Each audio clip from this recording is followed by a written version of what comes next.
Hai, hari ini kita mau bahas apa nih? Hai Mbak Yuki, Halo Mbak Karin. thank you loh Oke, udah ngeluangin waktunya untuk ada hari ini di hari sama-sama. Jumat untuk ngobrol-ngobrol sama teman-teman value ya. Iya, Nah thank you, teman-teman, sama-sama.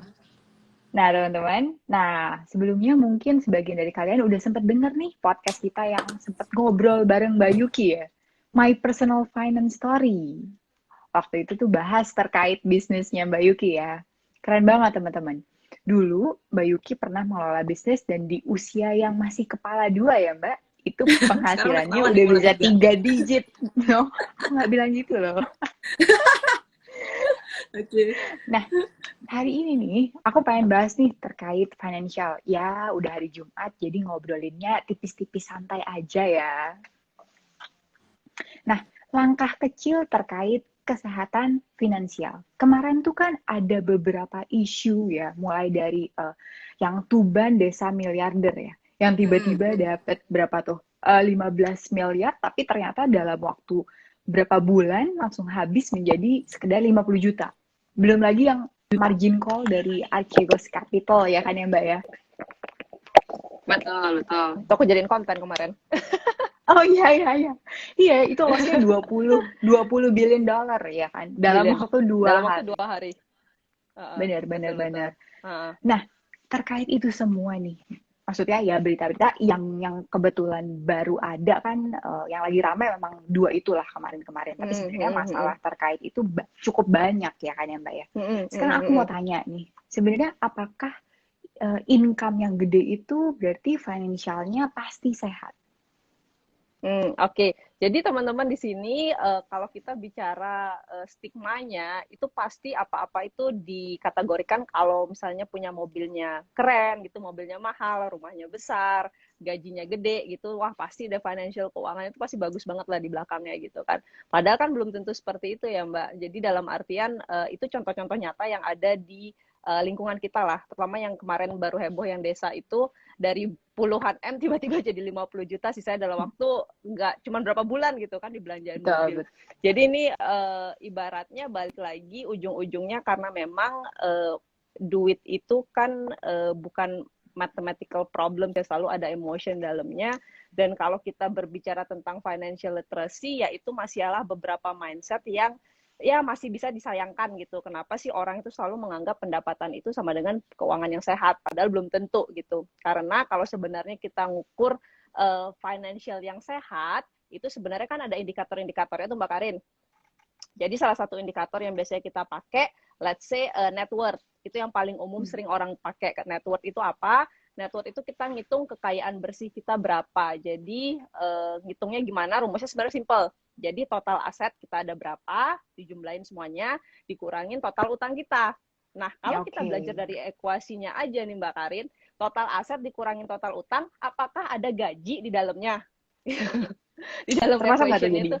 nggak jadi gaji itu tidak terhitung di sana kan jadi di dalam equation tuh nggak ada gitu gaji berapa itu sebenarnya tidak terhitung di sana jadi kita ngomongin total aset ya kita ngomongnya aset gitu berapa total aset yang kita punya nah itu salah satu indikator jadi kalau kita ngomongin apakah pendapatan itu sama dengan financial yang sehat sih jawaban pendeknya belum tentu gitu. Gitu. Oke. Mm Jadi -mm. pertama memang harus dihitung dulu ya, net Mm worth-nya -mm. itu berapa gitu kan. Mm Nah, -mm. ini Mm adalah -mm. bagian salah satu dari 7 financial check Mm up -mm. ya, Mbak ya. Betul. Karena oke, oke. Kalau misalnya kita udah menghitung tuh yang tadi Mm -mm. net worth kita berapa. Mm -mm. Next-nya apalagi sih indikator yang kita harus tahu?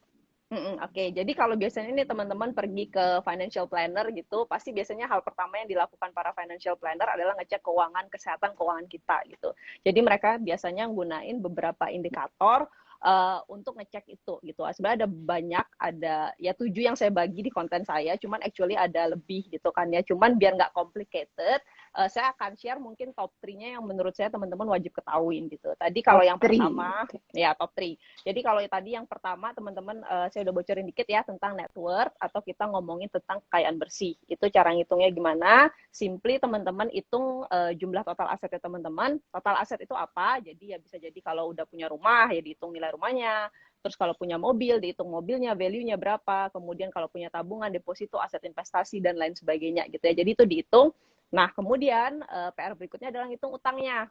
Ya, jadi banyak orang yang mungkin nih total asetnya dia 100 juta, tapi total utangnya 150 juta gitu kan ya. Nah, itu kalau dikurangin kan minus. Ya, jadi secara net worth kita ngomonginnya negatif, jadi belum tentu orang tuh kaya gitu ya. Walaupun mungkin pendapatannya nih let's say 50 juta, 100 juta per bulan gitu. Jadi itu gaji itu tidak menjadi indikasi ya, balik lagi. Itu yang pertama.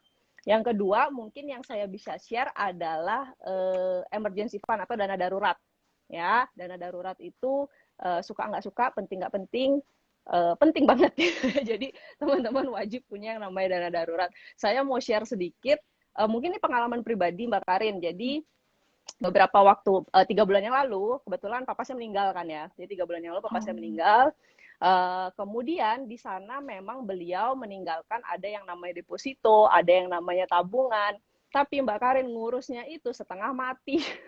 Yang ngurusnya itu perlu surat-surat dan lain-lain. Nah, coba teman-teman bayangkan di posisi mama saya yang misalnya dia nggak punya dana darurat sama sekali untuk ngidupin ya let's say, karena akhirnya 3 bulan baru cair itu semua dan lain-lain, Mbak. Jadi selama 3 bulan itu kalau misalnya dia nggak punya dana darurat, dari mana dia bisa survive gitu. Jadi yang namanya hidup kita nggak pernah tahu akan terjadi apa ke depannya, kejadian tidak terduga itu sering banget terjadi, jadi makanya suka nggak suka kita perlu yang punya namanya itu dana darurat. Jadi seberapa besar sih dana darurat yang kita perlukan, memang secara personal finance, secara rule of thumb itu ada yang bilang 3 bulan, 6 bulan, 9 bulan, dan seterusnya. Tapi kalau menurut saya itu lebih cocok jika teman-teman cari tahu sendiri. Jadi dalam artian gini, apakah saya punya job yang cukup secure misalnya. Kalau memang job saya cukup secure, ya mungkin dana darurat saya nggak perlu sampai 12 bulan, 6 bulan atau 3 bulan udah cukup gitu ya. Jadi balik lagi ke tipe profil kita seperti apa. Jadi nggak benar-benar harus runut kayak ngikutin rule of thumb-nya, tapi balik lagi kita nyamannya seperti apa, berapa sih yang bikin kita itu tidur nyenyak gitu kalau malam-malam kita punya dana darurat sekian gitu ya. Jadi itu. Kemudian yang ketiga yang saya mau share mungkin ke utang gitu. Jadi kita sebutnya debt to income ratio atau seberapa besar sih cicilan utang kita terhadap pendapatan kita. Jadi misalnya nih saya punya cicilan let's say 3 juta gitu ya tiap bulannya. Kemudian saya punya pendapatan 10 juta. Jadi ngitungnya gimana cicilannya dibagi pendapatannya. Jadi itu sekitar 30% dari pendapatan saya. Nah, rule of thumb-nya lagi, balik lagi, kita biasanya berusaha untuk menjaga rasio ini kurang dari 30%. Supaya apa? Supaya namanya hidup, balik lagi kita nggak pernah tahu kalau sewaktu-waktu gaji kita terpotong, ya, atau tiba-tiba kita lagi nggak ada pemasukan, supaya nggak terlalu menekan dari pendapatan tersebut. Jadi kita masih bisa survival, masih bisa hidup gitu ya. Jadi makanya penting banget untuk menjaga utang kita itu under control. Itu sih Mbak Karin top trick. Oh, oke. Tadi kan Mbak Yuki sempat mention nih soal si dana darurat itu. Ada nih temen kita yang tanya sebenarnya, kalau dana darurat itu baiknya disimpan dalam bentuk apa ya, Mbak? Ini pengalaman, jadi benar-benar dari pengalaman pribadi kemarin aku nih Mbak Karin, penting banget yang punya nama darurat itu di instrumen yang liquid ya. Even nih kita ngomongin deposito itu kan cukup liquid, tapi kalau kejadian seperti aku kemarin papaku meninggal, depositonya nggak bisa diambil Mbak gitu. Tapi kalau duit di ATM masih bisa diambil selama kita tahu nomor ATM-nya berapa gitu kan ya. Jadi kalau kita ngomongin dana darurat, selalu pastikan kita punya sesuatu yang liquid. Jadi harus ada, suka nggak suka, itu harus ada di tabungan. Walaupun memang kan nggak dapat bunga, bunganya kecil, dan lain sebagainya ya. Balik lagi, kalau kita ngomongin dana darurat, itu esensinya adalah kita nggak cari untung, kita nggak cari return, tapi kita cari safety-nya. Jadi makanya penting banget untuk punya di instrumen yang liquid, atau kita ngomongnya di tabungan dulu.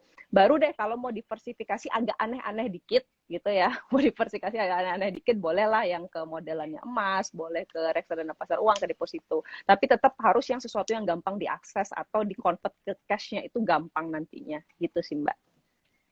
Oke, tuh ya sudah cukup menjawab belum tadi tuh yang nanya kira-kira dana darurat disimpannya kemana? Mbak, kalau mengenai alokasi sendiri nih Mbak, mungkin bisa lah dijelasin sebenarnya berapa besar yang harus kita bagi nih terkait kebutuhan kita, investasi kita, terus ya mungkin kalau ada teman-teman yang kayak masa sih gue nggak boleh belanja sedikit gitu, alokasinya sebenarnya baik seperti apa? Jadi kalau ngomongin belanja ya teman-teman, kita itu yang ngajarin keuangan ini bukan berarti kita disuruh berhemat terus nggak boleh belanja, itu salah ya teman-teman. Kita harus tetap belanja ya, kalau nggak roda ekonomi tidak berputar gitu teman-teman. Jadi belanja itu boleh banget, tapi balik lagi kalau kita ngomongin keuangan harus ada batasnya. Jadi dalam artian kita emang sudah punya anggarannya. Kalau teman-teman di sini belum pernah mungkin mulai budgeting, harus dicoba budgeting karena ujung-ujungnya kalau kita ngomongin personal finance itu rootnya atau akarnya kita ngomonginnya di budgetnya dulu. Ya, jadi teman-teman nanti mau investasi, mau siapin dana darurat, mau belanja, itu ujung-ujungnya harus ada duitnya dulu kan. Duitnya itu dikelola di mana kita ngomongin di budgetnya ini. Jadi kalau misalnya kita nggak punya budgetingnya ini sebagai sentralnya, yang terjadi adalah biasanya ya kita ngalur ngidul gitu. Alokasinya nggak jelas kemana dan nggak jarang kita jadi impulsive shopping juga, jadi belanjanya kemana-mana. Nah, kalau teman-teman baru belajar budgeting, itu biasanya ilmu yang saya share adalah budgeting 50-30-20. Itu yang paling simple, buat dilakuin. 50 itu apa? 50% itu kita bagi, 50% dari pendapatan kita bagi di kebutuhan pokok kita, kemudian 30% itu kita boleh taruh di dana hore-hore dan 20% itu di tabungan dan investasi. Jadi itu yang paling simple. Nanti kalau sudah mulai evolve, sudah mulai bisa ngatur keuangannya lebih baik lagi, presentasenya boleh dimainin senyamannya kita. Yang penting tetap harus ada portion di tabungan dan investasi tadi. Jadi semakin besar semakin bagus untuk porsi tabungan dan investasinya gitu. Tuh ya teman-teman, udah dikasih tahu tuh. Tadi udah dikasih ada 3 keywords untuk personal. Gimana sih caranya punya financial yang oke gitu. Terus dikasih tahu juga nih alokasinya gimana ya. Yang paling simple adalah 50-30-20. Jadi bukan berarti kalau misalnya kita nabung ngumpulin uang sebanyak-banyak tapi nggak pay ourselves sendiri, terus ya sekali-sekali untuk belanja juga boleh ya Mbak ya. Nah, Mbak, kalau mungkin nih, karena kan kita ya ngobrolnya cuma singkat nih, 20 menit. Sebenarnya ngelihat nih tantangan finansial yang sekarang nih, yang tinggi, terutama untuk generasi Gen Z sekarang kan ya. Sebenarnya gimana sih Mbak tipsnya atau quotes-nya yang bisa disampaikan untuk mereka lebih concern terhadap finansial? Jadi kalau kita ngomonginnya Gen Z, itu sebanyak as much as ada challenge-nya, menurut saya opportunity-nya juga besar sih Mbak Karin, karena kalau kita ngomongin sekarang, dunia yang sekarang dengan let's say dunia saya yang 10 tahun lalu gitu, informasinya kan juga udah beda banget. Jadi teman-teman di sini mungkin kalau saya bisa kasih tips itu adalah continuous learning ya. Jadi memang kita tuh dapat informasi kan sekarang aksesnya gampang. Jadi at the same time pergunakanlah informasi itu sebaik-baiknya buat kita belajar. Karena dunia keuangan itu menurut saya dinamis sekali. Jadi cepet banget berubah-berubahnya. Investasi aja sekarang tiba-tiba ada muncul tuh aset kripto yang baru kan Mbak. Kalau kita nggak belajar, nggak ngikutin, kita ketinggalan juga gitu. Jadi mumpung nih kita di era informasi yang memudahkan kita untuk dapat informasi yang gampang, nah teman-teman harus punya mindset untuk growth mindset lah ibaratnya gitu. Jadi belajar terus-menerus gitu, continuously lihat ada apa sih di luar sana yang mungkin bisa saya manfaatkan gitu.